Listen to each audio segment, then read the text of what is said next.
కీర్తన చదువుకుందాం పిల్లగా. మహోన్నతిని చాటును నివసించేవాడే, సర్వశక్తి నీడను విశ్రమించేవాడు. ఆయనే నాకు ఆశ్రయము, నా కోట, నేను నమ్ముకొను నా దేవుడని నేను యెహోవాని గూర్చి చెప్పుచున్నాను. వేటకాని ఊరిలో నుండి ఆయన నిన్ను విడిపించును, నాశనకరమైన తెగులు రాకుండా నిన్ను రక్షించును. ఆయన తన రెక్కలతో నిన్ను కప్పును, ఆయన రెక్కల క్రింద నీకు ఆశ్రయం కలుగును. ఆయన సత్యము కేడమును డాలునై ఉన్నది. రాత్రి వేళ కలుగు భయమునకైనను, పగటి వేళ ఎగురు బాణమునకైనను, చీకటిలో సంచరించు తెగులునకైనను, మధ్యాహ్నమందు పాడు చేయు రోగమునకైనను నీవు భయపడుకుందువు. నీ ప్రక్కన 1000 మంది పడినను, నీ కుడి పక్కన 10,000 మంది కూడినను అపాయం నీ యొద్దకు రాదు. నీవు కన్నులారా చూచుచుండగా భక్తిహీనులకు ప్రతిఫలం కలుగును. యెహోవా నీవే నా ఆశ్రయము అని నీవు మహోన్నతుడైన దేవుని నీకు నివాసస్థలముగా చేసుకుని ఉన్నావు. నీకు అపాయం ఏమీ రాదు, ఏ తెగులును నీ గుడారము సమీపించదు. నీ మార్గములన్నిటిలో నిన్ను కాపాడుటకు ఆయన నిన్ను గూర్చి తన దూతలకు ఆజ్ఞాపించును. నీ పాదములకు రాయి తగలకుండా వారిని తమ చేతుల మీద ఎత్తి పట్టుకుందురు. నీవు సింహములను, నాగుపాములను త్రొక్కెదవు, కొదమ సింహములను, భుజంగములను అనగదొక్కెదవు. అతడు నన్ను ప్రేమించున్నాడు గనుక నేను అతన్ని తప్పించెదను. అతడు నా నామం ఎరిగిన వాడు గనుక నేను అతన్ని గణపరచెదను. అతడు నాకు మొరపెట్టగా నేను అతనికి ఉత్తరమిచ్చెదను. శ్రమలో నేను అతనికి తోడై ఉండెదను. అతన్ని విడిపించి అతన్ని గొప్ప చేసేదను. దీర్ఘాయువు చేత అతన్ని తృప్తిపరచెదను. నా రక్షణ అతనికి చూపించెదను. ఆమేన్. సమయంలో మనం దేవుని వాక్యం విందాం పిల్లరా. దైవజనులు ప్రదర్శకులు గారు వచ్చి మనకు దేవుని వాక్యాన్ని అందిస్తారు. ప్రియమైన వారలారా, ఈ ఉదయకాలం పౌలు భక్తుడు కొరింథీయులకు రాసినటువంటి 2వ పత్రిక 12వ అధ్యాయం 7వ వచనం చదువుకుందాం. నాకు కలిగిన ప్రత్యక్షతలు బహు విశేషముగా ఉన్నందున నేను అత్యధికముగా హెచ్చిపోకుండా నిమిత్తము నాకు శరీరములో ఒక ముళ్ళు, నేను అత్యధికముగా హెచ్చిపోకుండా నిమిత్తము నన్ను నలుగగొట్టుటకు సాతాను యొక్క దూతగా ఉంచబడింది. ప్రత్యక్షత దేవుడు ఎవరికి అనుగ్రహిస్తాడు, ఎవరిని తన కొరకు వాడుకోవాలి అనుకుంటాడో వారికి దేవుడు అనుగ్రహిస్తాడు. 2, ఎందుకు దేవుడు అనుగ్రహిస్తాడు? అక్కడ అవసరతో ఉన్నప్పుడు దేవుడు ఖచ్చితంగా ఆ వ్యక్తి అందుకోనగలడు, లోబడగలడు అనుకుంటే ప్రత్యక్షత ఇస్తాడు. కొన్ని మార్లు తన కృపను బట్టి కూడా ప్రత్యక్షత దేవుడు ఇస్తాడు. వ్యక్తి దాన్ని అందుకోవచ్చు, అందుకోలేకపోవచ్చు, లోబడవచ్చు, లోబడకపోవచ్చు, నిలుపుకోవచ్చు, నిలుపుకోలేకపోవచ్చు. కొన్ని మార్లు దేవుడు ఇచ్చేటటువంటి ప్రత్యక్షత దర్శనం అది మనిషి లోబడితే దేవుని చిత్తం నెరవేర్చగలడు, లోబడకపోతే దేవుని చిత్తం ఆ విషయంలో ఆ వ్యక్తి పట్ల ఆ వ్యక్తి ద్వారా నెరవేరు. పౌలు భక్తుని యొక్క ప్రాముఖ్యమైన ప్రత్యక్షతలు దమస్కు మార్గంలో తాను దేవుని చేత, యేసుక్రీస్తు ప్రభు చేత, పునరుద్ధానుడైన ప్రభు చేత సంధింపబడినటువంటి భాగం మనము జ్ఞాపకం చేసుకుంటే, యేసుక్రీస్తు ప్రభు ప్రత్యక్షమయ్యాడు. తను స్వరం ద్వారా మాట్లాడాడు. ప్రభు యొక్క ప్రత్యక్షత తాను పొందాడు. ఆకాశము నుండి కలిగిన ఆ దర్శనము అని పౌలు గారు హెబ్రీ భాషలో నేను విన్నాను అని తాను చెప్పారు. అగ్రిప్ప ముందు తాను చెప్పారు, హెబ్రీ భాషలో నేను విన్నాను అని. కనుక దేవుడు అనుగ్రహించేటటువంటి ప్రత్యక్షతలు మనము గ్రహించవలసిన ఒక సత్యం. ప్రత్యక్షతలు అందుకోవాలని అందరికి ఆశ ఉండొచ్చు, కానీ దాని కొరకైనటువంటి వేల చెల్లించడానికి కూడా సిద్ధపడాలి. ప్రత్యక్షతలు అందుకున్న వారికి ఫ్లెష్, శరీరంలో అతిశయం కలిగే డేంజర్ ఉంటుంది. అందుకే దేవుడు ముళ్ళు పెట్టడానికి, వారు హెచ్చిపోకుండా, వారు తమ్మును తాము హెచ్చించుకొని పడిపోకుండా ముళ్ళు పెడతాడు. కనుక ప్రత్యక్షతలు అందుకోగోరేటటువంటి వారు ముళ్ళు, శ్రమ, బాధ అనుభవించడానికి కూడా సిద్ధపడితే అప్పుడు సమతూకం, ఈక్విలిబ్రియం మెయింటైన్ అవుతుంది. జ్ఞాపకం పెట్టుకోండి. పౌలు భక్తుని యొక్క ప్రత్యక్షతలు, తాను దమస్కు మార్గంలో పొందిన ప్రత్యక్షతను గురించి మనం మాట్లాడుకున్నాం. అలాగే అరేబియా దేశంలోనికి తాను వెళ్ళిన తర్వాత సంఘాన్ని గుర్చినటువంటి శ్రేష్టమైన ప్రత్యక్షత తాను పొందాడని ఎఫ్సి పత్రికలో, కొలసాయి పత్రికలో సంఘాన్ని గుర్చినటువంటి మర్మం, మునుపు ఉన్నటువంటి వారికి బయలుపరచబడినటువంటి శ్రేష్టమైనటువంటి మర్మం దేవుడు పౌరు భక్తునికి బయలుపరిచాడని మనము జ్ఞాపకం చేసుకున్నాం. ఆ 2 ప్రత్యక్షతలను గురించి మాట్లాడుకున్నాం. మూడవదిగా సేవా దర్శనం విషయం కూడాను మనం కొంత టచ్ చేశాం. అపోస్తల కార్య గ్రంథంలో 13వ అధ్యాయం మొదటి 3 వచనాల్లో దేవుడు చెప్పాడు, నేను వారిని ఒక పని కొరకు పిలిచాను, వారిని ప్రత్యేకపరచండి అని దేవుడు బయలుపరిచాడు. పరిశుద్ధాత్ముడు బయలుపరిచాడు. ఈ ప్రత్యక్షత ఎలా వచ్చిందో, ఈ ప్రవచనం ఎలా వచ్చిందో, మొత్తం మీద వారు ప్రభువును సేవించుచు ఉపవాసము చేయుచుండగా అని అపోస్తల కార్యం 13:2లో వ్రాయబడింది. అక్కడ బర్నబా ఉన్నాడు, సిమియోను ఉన్నాడు, తర్వాత మనయేను ఉన్నాడు, సౌలు ఉన్నాడు. ఇంకా ఇతరులు కూడా కొందరు ఉంటారు, అంతియోకేయులు. దేవుడు ఇద్దరినే పేరు పెట్టి నేను వారిని పిలిచినటువంటి పని కొరకు మీరు వారిని పంపించాలి అని సంఘానికి చెప్పాడు. వారు ఉపవాసం ఉండి ప్రార్థన చేసి చేతులుంచి వారిని పంపించారు, ప్రార్థించి. ఇక్కడ ప్రత్యక్షతను గురించి మనం మాట్లాడుకున్నప్పుడు దేవుడు వీరి ద్వారా ప్రయాణంలో, మిషనరీ ప్రయాణాల్లో దేవుడు నెరవేర్చినటువంటి విషయాలు అద్భుతమైనటువంటి విషయాలు. పౌలు భక్తుని యొక్క 3 మిషనరీ ప్రయాణాలు ఎంతైనా ధ్యానింపదగినవి. ఎన్నో పాఠాలు మనము ఈ దినాల్లో వాటి నుండి నేర్చుకోవచ్చు. ఈ దినాల్లో ఉన్నటువంటి టెక్నాలజీ ఆ దినాల్లో ఉండుంటే పౌలు గారు ప్రపంచాన్ని ఎన్ని మార్లు చుట్టుండేవాడో, ఎన్ని దేశాలకు సువార్త తీసుకుని వెళ్ళుండేవాడో. అయినా మొట్టమొదటి శతాబ్దంలో తాను సువార్తను తీసుకుని వెళ్ళినటువంటి ప్రాంతాలు, పరిచర్య చేసినటువంటి పద్ధతులు, అది దేవుడు బలపరిచేడు గనుక తాను చేయగలిగాడు. మానవ శక్తికి అతీతమైనటువంటిది, మానవ జ్ఞానానికి అతీతమైనది. ఆ ప్రయాస చాలా గొప్పది. వ్యక్తిలో సమర్పణ లేకపోతే దేవుడు వాడుకోలేడు. వ్యక్తిలో పరిశుద్ధత లేకపోతే దేవుడు వాడుకోలేడు. పౌలు భక్తుడు తాను సేవా దర్శనాన్ని తాను పొంది తాను చేసినటువంటి సేవ కూడా ఒక దర్శనం, విజనరీ మినిస్ట్రీ తాను చేశాడు అని మనకు అర్థమవుతుంది. రెండో మిషనరీ ప్రయాణాన్ని గురించి మనం మాట్లాడుకుంటే 16వ అధ్యాయంలో వారు బితూనీకు వెళ్ళాలి అనుకున్నారు. 6వ వచనం, యేసు యొక్క ఆత్మ వారిని వెళ్ళనీయలేదని 7వ వచనం అపోస్తల కార్యం 16:7లో వ్రాయబడింది. కొన్ని మార్లు ఏదైనా సేవే కదా, ఎక్కడైనా సేవే కదా అనుకుంటూ ఉంటారు. ఏ వ్యక్తి ఎక్కడ దేవుని చిత్తాన్ని జరిగించాలి అనేది దేవునికి ఒక ప్రణాళిక ఉంటుంది. అది మనం జ్ఞాపకం పెట్టుకోవాలి, గ్రహించాలి. ఇక్కడ యేసుక్రీస్తు ప్రభు యొక్క ఆత్మ వారిని అడ్డగిస్తూ ఉన్నట్టు వారు ఫీల్ అయ్యారు. అంటే ప్రభువే కనిపించాడా? వెళ్ళొద్దని వారికి ఒక విధమైనటువంటి నడిపింపు వస్తూ ఉందా? అది ప్రత్యక్షతే. అంతేకాదు 9వ వచనం, త్రోయకు వారు వచ్చినప్పుడు మాసిదోనియా దేశస్థుడు ఒకడు నిలిచి, నీవు మాసిదోనియాకు వచ్చి మాకు సహాయము చేయమని తనను వేడుకొనుచున్నట్టు రాత్రి వేళ పౌలు నాకు దర్శనము కలిగింది. అద్భుతం కదా! దేవుడు ఒక వ్యక్తిని చూపిస్తూ ఉన్నాడు, ఒక దర్శనం చూపిస్తూ ఉన్నాడు. మాసిడోనియా వెళ్ళాలి అంటే, ఆ ఫిలిప్పీ పట్టణానికి తాను వెళ్ళాలి అంటే, మాసిడోనియా జిల్లా అది, ఆ ప్రాంతాలు యూరప్ ఖండంలోనికి వెళ్ళాలి. ఇప్పుడు అక్కడికి వెళ్ళి తాను సువార్తను చెప్పాలి. కాబట్టి మాసిదోనియా వెళ్ళాలి అంటే, ఫిలిప్పీ పట్టణం మాసిదోనియా ప్రాంతం వెళ్ళాలి అంటే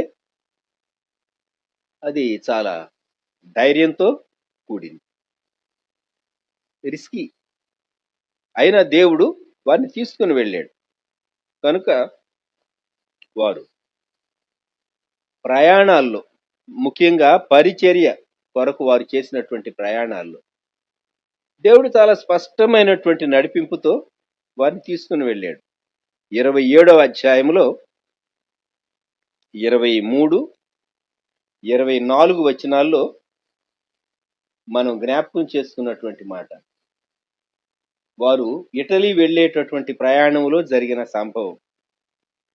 నేను ఎవని వాడనో, ఎవనిని సేవించుచున్నానో ఆ దేవుని దూత గడిచిన రాత్రి నా యొద్ద నిలిచి, పౌలా, భయపడకుము, నీవు కైసరు ఎదుట నిలువవలసి ఉన్నది.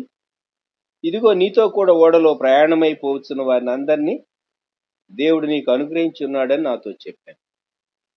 వారి ప్రయాణం డెస్టినేషన్ వారు చేరతారు అని దేవుడు చెప్పాడు. గమ్యం చేరతారు, రోమ్ చేరతారు అని దేవుడు చెప్పాడు. వారు బ్రతుకుతారా చనిపోతారా అనేటటువంటి ఆందోళనకరమైన పరిస్థితుల్లో దేవుడు దర్శనం ద్వారా, తనకు ప్రత్యక్షత ద్వారా దేవుడు తనను బలపరిచాడు. దేవుడు మన ప్రతి పరిస్థితికి ఆయన చాలినటువంటి దేవుడు. ఇంతకు మునుపు అపోస్తల కార్య గ్రంథం 23వ అధ్యాయం గమనించండి. అపోస్తల కార్యం 23లో యెరూషలేములో ఉన్నాడు పౌలు భక్తుడు. మహాసభ ముందు ఉన్నాడు. మహాసభ ముందు ఉంటే మాట్లాడాడు. తాను ఎలాగైనా సరే తన చంపాలి అనుకున్నారు.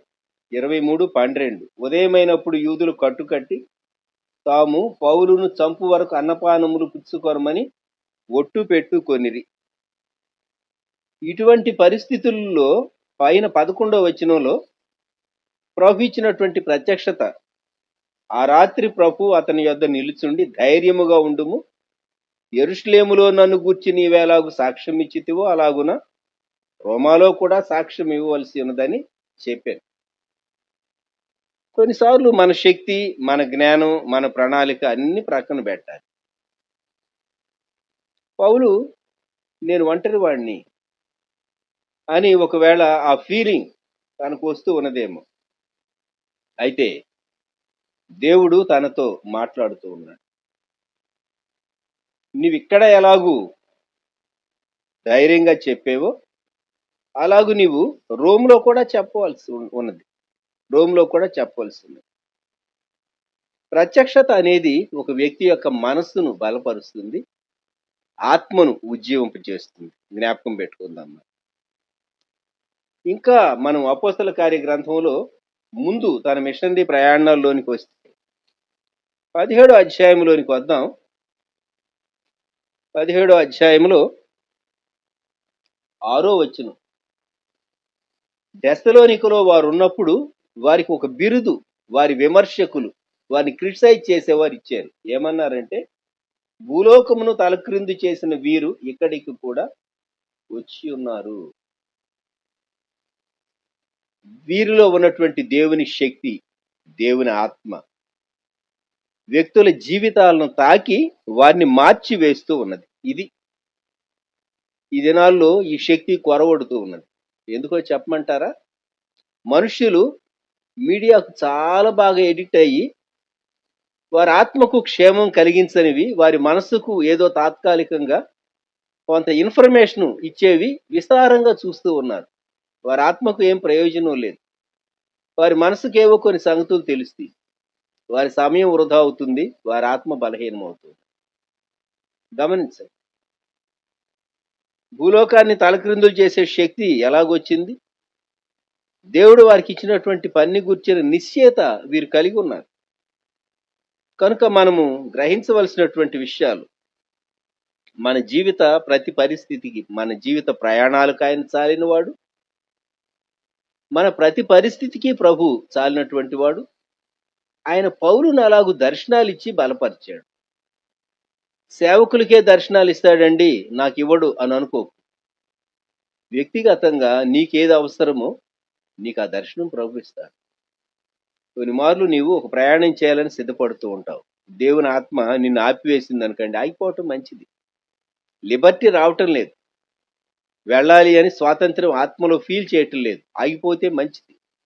ఆ తర్వాత అర్థమవుతుంది, నువ్వు వెళ్ళుంటే ఏదో ఇబ్బంది కలిగి ఉండేది, ఏదో ప్రమాదం కలిగి ఉండేది, ఏదో కీడు కలిగి ఉండేది. పరిశుద్ధాత్ముడు ఒక వ్యక్తిని నడిపిస్తాడు.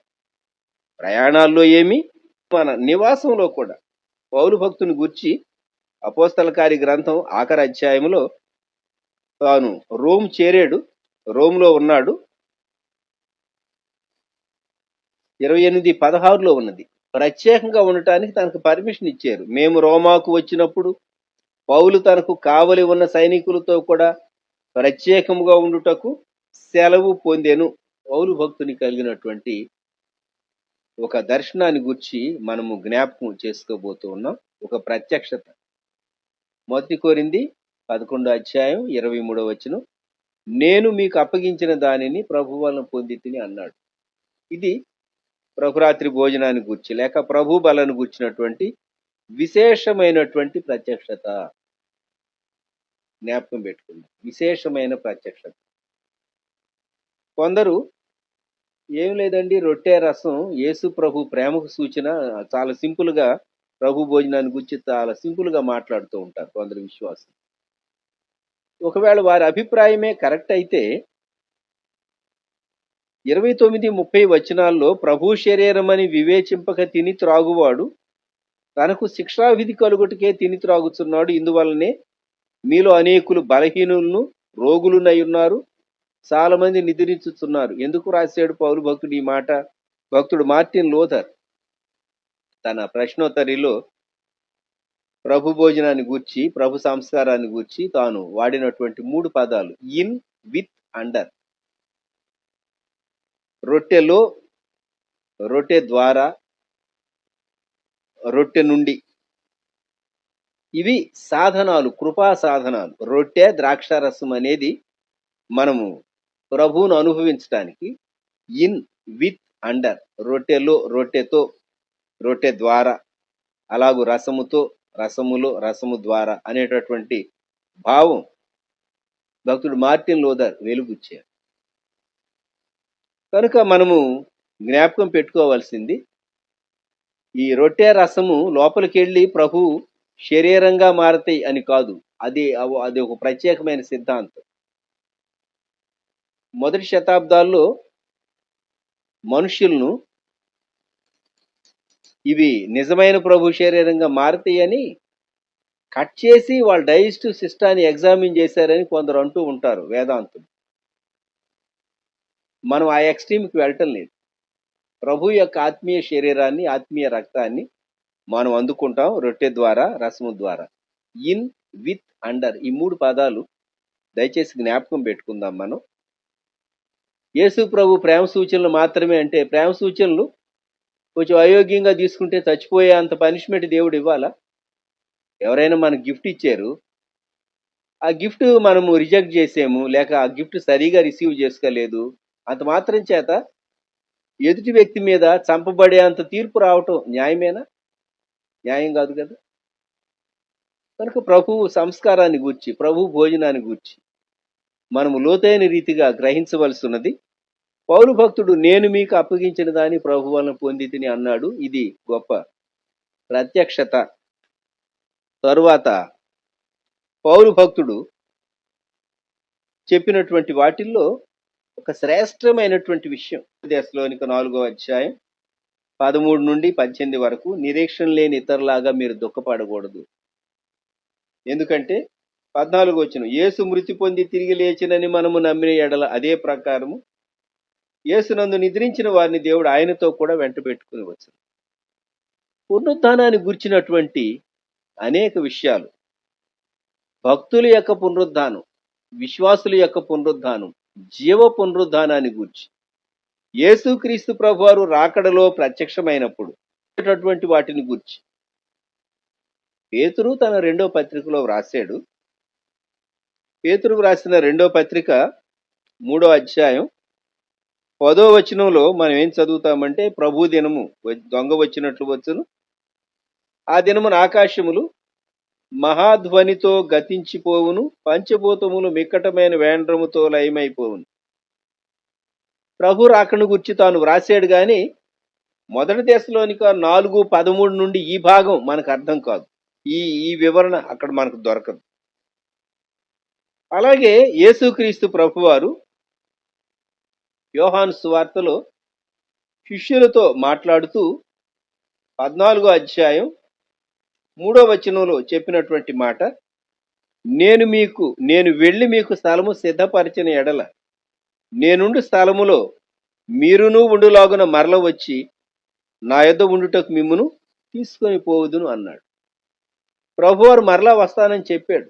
అపోస్తల కార్యం 1:11 యేసు ప్రభువు ఆ ఒలీవల కొండ మీద నుండి ఆయన ఆరోహణ అయినప్పుడు ఇద్దరు దూతలు, గలిలయ మనుషులారా మీరెందుకు ఆకాశం వైపు చూస్తూ ఉన్నారు? అలాగూ ఈయన ఎలాగూ ఆరోహణ అయ్యాడో అలాగే ప్రభు వస్తాడని అపోస్తల కార్యం 1:11